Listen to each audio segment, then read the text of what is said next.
দাবি আদায়ের পরও কর্মসূচি প্রত্যাহার না করে নতুন ৪ দফা দাবিতে অটল কোটা বিরোধী আন্দোলনকারীরা।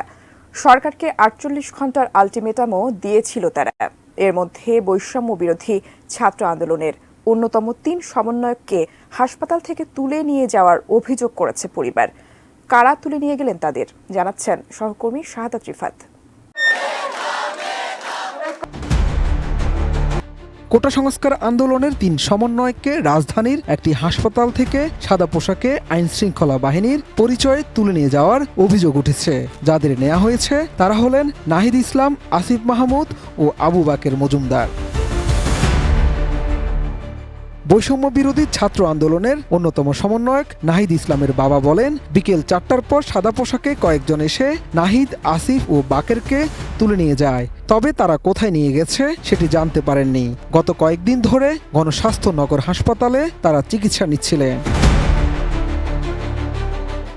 নাহিদের বাবা আরও বলেন, বৃহস্পতিবার সন্ধ্যা থেকেই তাদের সঙ্গে কাউকে দেখা করতে দেয়া হয়নি।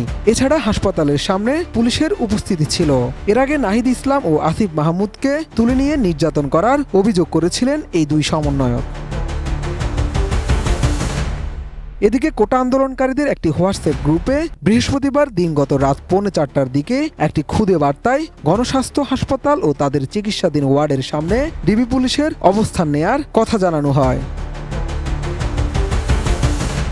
সমন্বয়ক আসিফ মাহমুদের দেয়া ওই বার্তায় বলা হয়, গণস্বাস্থ্য হাসপাতালে ভর্তি অবস্থায় তিনি নাহিদ ইসলাম এবং আবু বাকের মজুমদারকে গৃহবন্দী করে রেখেছে ডিবি পুলিশ। ওয়ার্ডের সামনে ও হাসপাতালে ডিবি পুলিশ অবস্থান নিয়েছেন।